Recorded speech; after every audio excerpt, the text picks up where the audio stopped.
प्रतिरोध का संयोजन।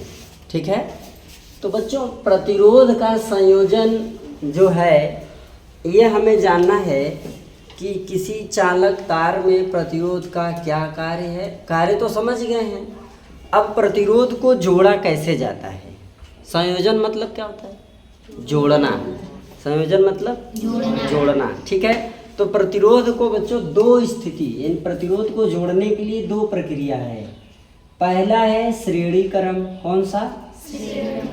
श्रेणी क्रम। और प्यारे बच्चों दूसरा वाला कौन है?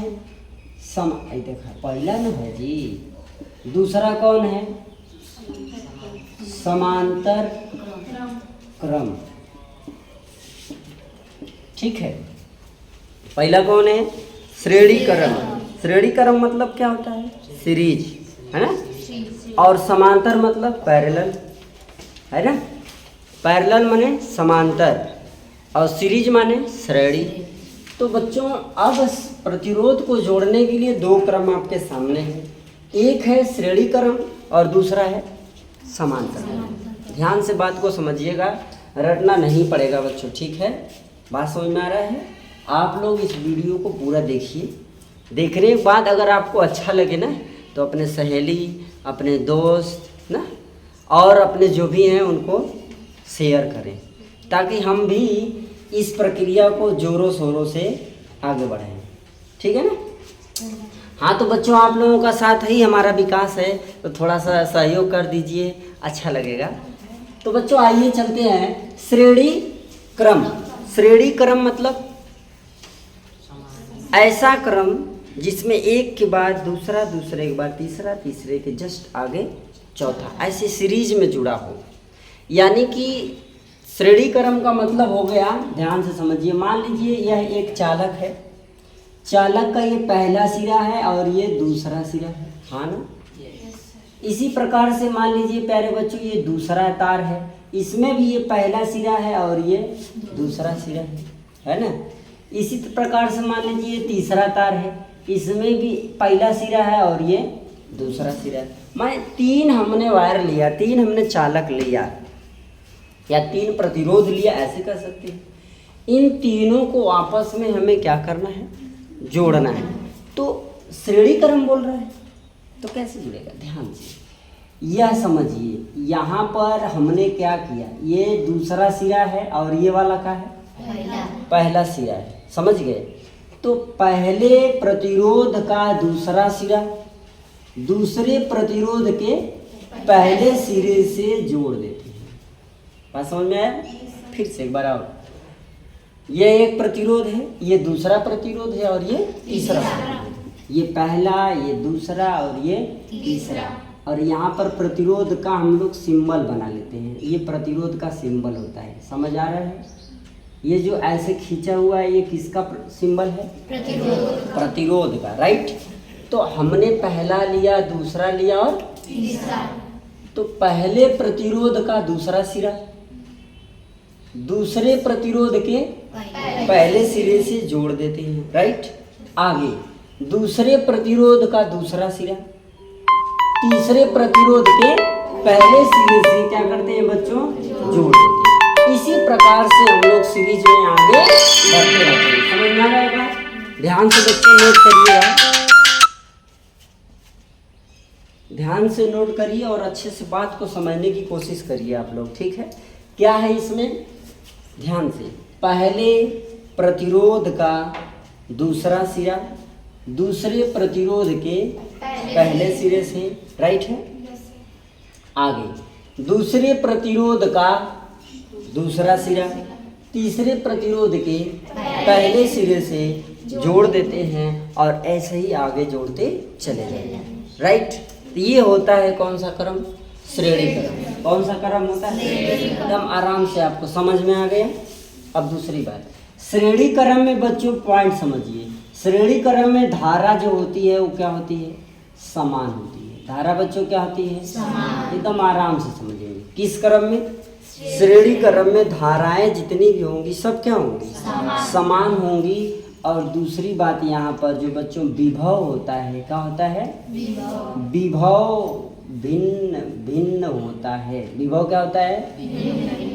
विभव भिन्न होता है, ऐसे समझ लिया जाए ना, भिन्न होता है। भिन्न होने का मतलब अलग अलग होता है, ठीक है। मतलब क्या है कि जो धारा इसमें प्रवाहित किया जाएगा वही धारा इसमें भी होगी, और प्यारे बच्चों वही धारा इसमें भी होगी, ठीक है। यानी श्रेणी क्रम में जो धारा प्रवाहित की जाएगी चालक में उका होगा एक समान, न घटेगा ना बढ़ेगा, राइट है। लेकिन विभव क्या होगा? अलग अलग होगा, राइट। विभव अलग अलग होगा, ठीक है। आगे बढ़ें। ये आपका हो गया श्रेणी क्रम, ठीक है। तो प्यारे बच्चों अब यहाँ ये समझना है कि जब धारा सब में समान है, विभव अलग अलग है, तो बच्चों प्रतिरोध भी तो अलग अलग है। यह प्रतिरोध अलग होगा, यह प्रतिरोध अलग होगा, और यहाँ पर यह प्रतिरोध क्या होगा? अलग होगा। तो जब प्रतिरोध अलग होगा तो विभव भी अलग अलग होगा, राइट है। तो प्यारे बच्चों आप ओम के नियम से पढ़े हैं V बराबर I इंटू आर, पढ़े हैं? Yes sir. कोई डाउट? किसी को किसी प्रकार की समस्या तो नहीं ना है? बढ़े अब आगे। अच्छे बच्चे ध्यान देना। तो V बराबर क्या है? I into are. I क्या है? धारा। R क्या है? प्रतिरोध। I क्या है? धारा। और R क्या है? प्रतिरोध। Any doubt? Very good. हमने अभी आपसे कहा कि श्रेणी क्रम में जो विभव होता है वो भिन्न होता है, लिखा है सामने आपकी। तो V1 बराबर क्या हो जाएगा? धारा क्या होगी सब में? तो V1 बराबर I into R1। Yes sir. कोई डाउट नहीं है? चलिए। तो बच्चों V2 बराबर क्या हो जाएगा? V2 बराबर, देखो धारा समान है, मैं बार बार कह रहा हूँ ना। तो V2 बराबर I इंटू R2, ठीक है, समझ में बात आ रहा है। तो बच्चों V3 इक्वल टू क्या हो जाएगा? I इंटू, बहुत खूब बहुत खूब, हो गया। अब इस प्रतिरोधों में या इन प्रतिरोधों में समतुल्य विभव क्या लिखेंगे? प्रतिरोधों में समतुल्य विभव। तो बच्चों यहाँ से समझें कि प्रतिरोधों में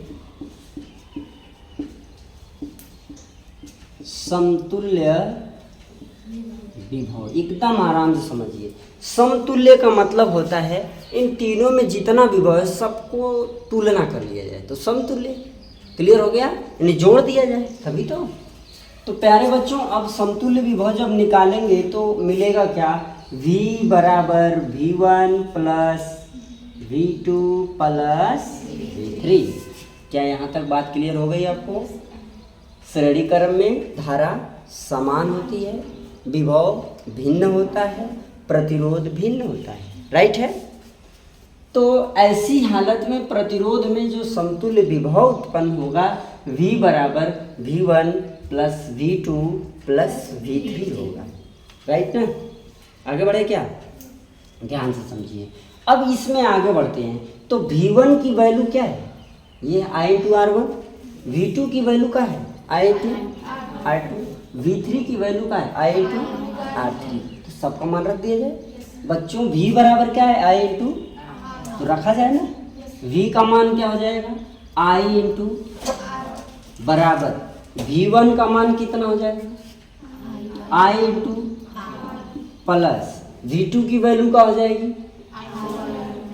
I इंटू प्लस V3 की वैल्यू क्या हो जाएगी? बहुत खूब, वेरी गुड, हो गया। अब आप देख सकते हैं यहाँ भी I है, यहाँ भी I है, यहाँ भी I। तीनों में कॉमन मिलेगा क्या? तीनों में समान है, मिलेगा ही, इसमें क्या है? मिलेगा ना सबको। क्लियर है ना। तो बच्चों अब हम लोग लिख लेंगे I into R equal to I। Common तीनों में है, यहाँ भी यहाँ भी यहाँ भी, और समान है तो बाहर निकाल सकते हैं। बच्चों कॉमन क्या होता है? जो सब में बराबर होता है, सभी संख्याओं के साथ जिसकी वैल्यू बराबर होती है उसको बाहर निकाल लेते हैं, क्योंकि वो सब में समान है। ठीक है, तो उसी को हम क्या कहते हैं? कॉमन निकालना। राइट, तो आई आई आई, बहरे आई कहाँ जाई?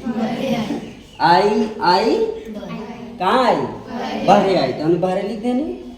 अब R1 अंदर रही कि ना? R2 भी अंदर रही और R3 भी कहाँ रही? ये तीनों को अंदर रहा है, तो बहुत उत्पाती है सर ना। अब चलो, अब देखा आई से आई का हो जाए, कट जाए। राइट, आई से आई तनको मुरौत ना, एकदम काट दा, बाली दा, छोड़िया मत। तो बच्चों R बराबर क्या है?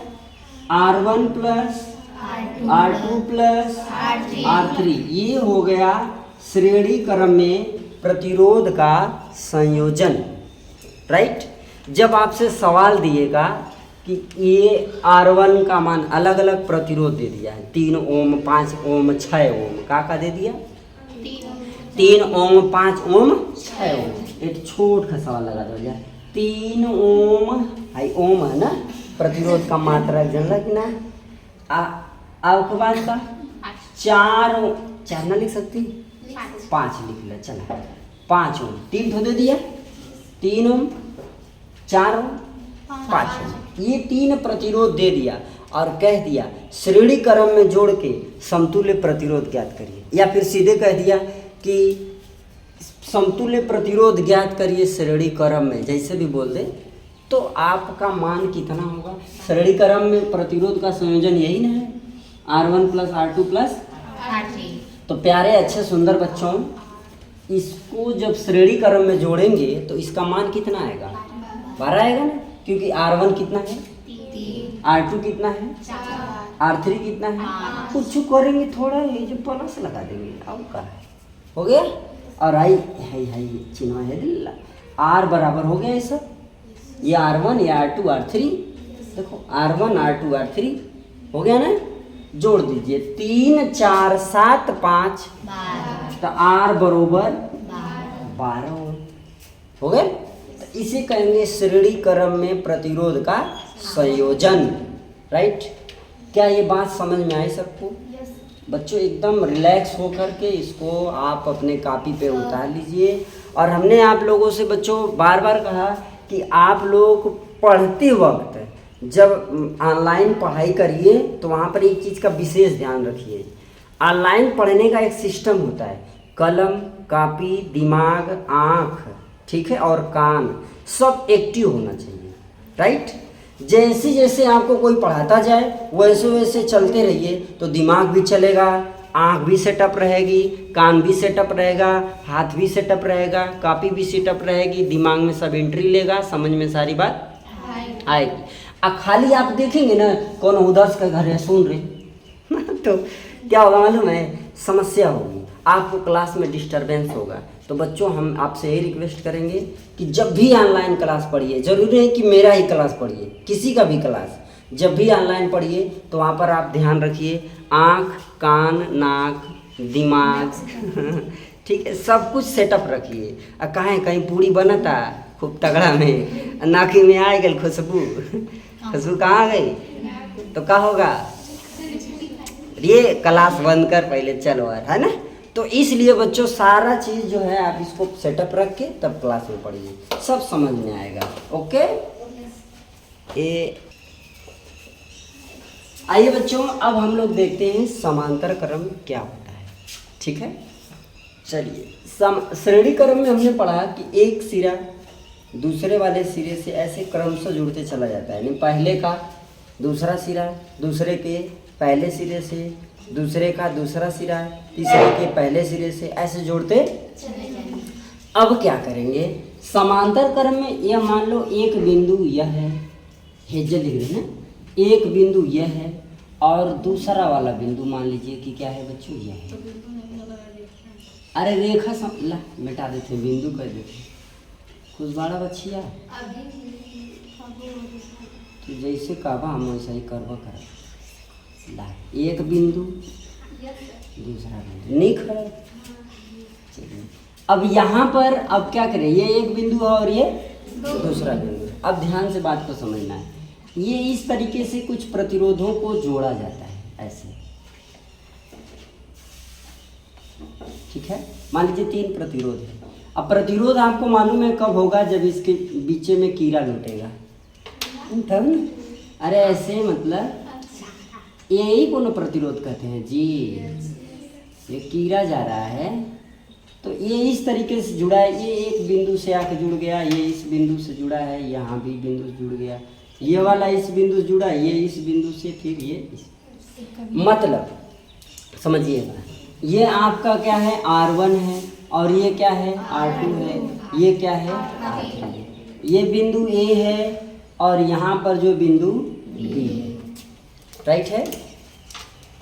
तो जब समांतर क्रम में प्रतिरोधों को जोड़ा जाएगा तो बच्चों ध्यान से समझो, सभी प्रतिरोधों का पहला सिरा किसी बिंदु A से, सभी प्रतिरोधों का पहला सिरा किसी एक बिंदु A से तथा सभी प्रतिरोधों का दूसरा सिरा किसी दूसरे बिंदु B से जुड़ता है। बहुत आसान परिभाषा इसकी है।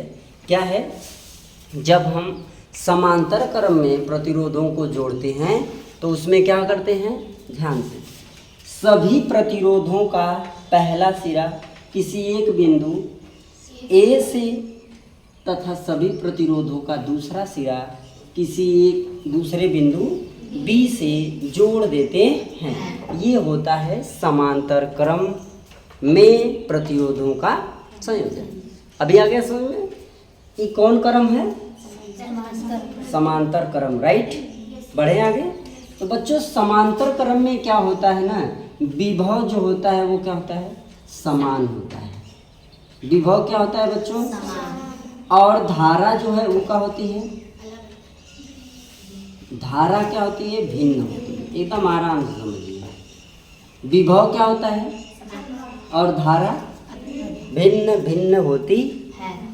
अर्थात इसमें जो विभव उत्पन्न होगा V, लेकिन धारा I1, I2, I3 अलग अलग होगी, राइट है। फिर से एक बार और, समांतर क्रम में प्रतिरोधों को जोड़ने के लिए ध्यान में बात एक रखते हैं। कौन सी बात, सभी प्रतिरोधों का पहला सिरा किसी एक बिंदु A से जोड़ देते हैं तथा सभी प्रतिरोधों का दूसरा सिरा किसी दूसरे बिंदु B से जोड़ देते हैं। ये बात आपके दिमाग में होना चाहिए। हो गया ना, चले क्या। अब इसमें जो विभव होता है, यानी कि समांतर क्रम में जब प्रतिरोधों को जोड़ेंगे तो उसमें जो विभव उत्पन्न होगा सब में क्या होगा, समान। सब में क्या होगा, क्लियर हो रहा है बात, समझ आ रहा है, बहुत अच्छा। और धाराएं क्या होंगी, अलग अलग होंगी, ठीक है। तो प्यारे बच्चों, जब धारा अलग अलग होगी तो हम क्या लिखेंगे, समतुल्य, क्या, समतुल्य धारा, समतुल्य धारा। I बराबर I1 plus I2 plus I3 dot dot dot, ऐसे जितना भी धाराएं होंगी सब जोड़ते चले जाएंगे, राइट। Any doubt.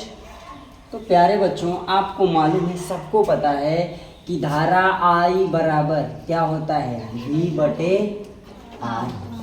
मालूम है ना, धारा I बराबर क्या होता है, V बटे R। कोई दिक्कत, किसी को कोई समस्या है क्या।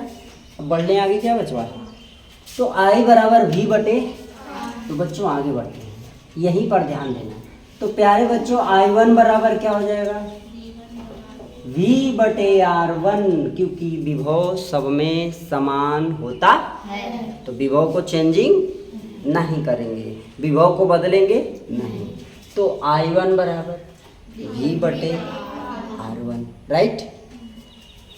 I2 बराबर V बटे R2, राइट। I3 बराबर V बटे R3, ऐसे डॉट डॉट आगे बढ़ते चले जाएंगे, जितना मर्जी धारा जोड़, नो प्रॉब्लम, राइट है। तो अब भी हमने लिखा है समतुल्य धारा I बराबर I1 प्लस I2 प्लस ठीक है, तो यहाँ पर सब मान को रखा जाए, रखा जाए। मान लीजिए कि ये समीकरण नंबर 1 है, क्या है, तो समीकरण 1 में आई का मान रखने पर लिख सकते हैं कि समीकरण 1 में आई का मान रखने पर, है कि नहीं। तो अब आगे बढ़ लें। तो आई बराबर क्या है बच्चों, v बटे आर। तो यहाँ पर हो जाएगा v बटे आर बराबर, है ना, आई की जगह लिख दिया ना v बटे आर। अब I1 की जगह क्या लिखेंगे, I1 बराबर क्या है, v बटे, तो लिख देंगे v बटे प्लस I2 के स्थान पर क्या लिखेंगे, v बटे का I3 की जगह क्या लिखेंगे, v बटे, क्या बात समझ में आ रही है। अब मुझे बताओ विभव सब में समान है कि नहीं है, विभव समान है। हमने कहा जो समान होता है उसे क्या करते हैं, उसे कॉमन कर लेते हैं, क्या कर लेते हैं, तो v बटे आर बरोबर v कॉमन हो गया, यहाँ पर आ गया 1 बटे क्या, प्लस 1 बटे क्या, प्लस 1 बटे क्या बात क्लियर हो रही है। तो बच्चों v से v क्या होगा, तो 1 बटे आर बराबर 1 बटे R1 प्लस 1 बटे R2 प्लस 1 बटे, क्या ये बात समझ में आई बच्चों। ये कौन सा क्रम है, समांतर क्रम, कौन सा, सबको समझ में आ गया। श्रेणी क्रम इसके पहले समझ में आया, समांतर क्रम ये क्लियर हुआ। दोनों में बच्चों अंतर क्या होता है, श्रेणी क्रम में धारा समान होती है, श्रेणी क्रम में विभव अलग अलग होता है, समांतर क्रम में विभव समान होता है और धाराएं अलग अलग होती हैं। अब मुझे आप लोग बताइएगा कि श्रेणी क्रम का प्रयोग कब करते हैं और समांतर क्रम का प्रयोग कब करते हैं, बताएंगे। मुझे बताओ, प्रतिरोध अधिक होगा तो धारा क्या होगी, प्रतिरोध बढ़ेगा तो धारा क्या होगी, घटेगी ना। तो बताओ अगर धारा ज़्यादा है, कम करना है, तो कौन से सीरीज में जोड़ेंगे, मतलब कौन से क्रम में जोड़ेंगे। प्रतिरोध मतलब किसी चालक में या फिर किसी के घर में या फिर किसी स्थान पर धारा बहुत ज़्यादा हो रही है, बल्ब फ्यूज हो रहे हैं, तो ऐसी हालत में हम उन सभी वायरों को या सभी बल्बों को किस क्रम में जोड़ना चाहिए, किस क्रम में, श्रेणी क्रम में। श्रेणी क्रम में जोड़ देंगे तो प्रतिरोध बढ़ जाएगा और धारा क्या हो जाएगी, कम हो जाएगी, तो बल्ब आराम से जलेगा, राइट है। हाँ, अगर धारा कम है, धारा क्या है, कम है, तो तार को किस क्रम में जोड़ देना चाहिए, समांतर क्रम में जोड़ देंगे तो क्या हो जाएगा, बढ़ जाएगी, समझ, क्योंकि प्रतिरोध कम हो जाएगा। जब प्रतिरोध कम होगा तो धारा बढ़ जाएगी। समझ में बात आ रही है ना, बहुत ध्यान से बात समझना है। क्या, अगर धारा का प्रवाह अधिक है, ठीक है, तो उसे कम करना है तो प्रतिरोधों को यानी कि जो वायर है उनको किस क्रम में, श्रेणी क्रम में जोड़ देंगे तो प्रतिरोध बढ़ जाएगा और धाराएं कम हो जाएगी। क्लियर हो गया। अगर धारा कम है, तेज करना है, ज़्यादा करना है, तो ऐसी हालत में क्लियर है। ये मैं आपको समझाया बताया। बच्चों इस बात को ध्यान रखना, ये बहुत अच्छे अच्छे परीक्षाओं में आता है। जैसे ग्रुप डी का पेपर होने वाला है ना, इसमें भी ये सब आता है। एनटीपीसी हो गया, एनडीए हो गया, जिसे मतलब बहुत सारी सरकारी जो योजनाएं हैं, जो नौकरियां हैं, इन सब में यहाँ से क्वेश्चन पूछता है, ठीक है। तो ये सारी चीज़ें आपको दिमाग में होना चाहिए बच्चों। अब यहीं से हम इस क्लास को क्या करते हैं, समाप्त करते हैं। अब इसको समझ लीजिए, फिर आगे बात करेंगे। ओके।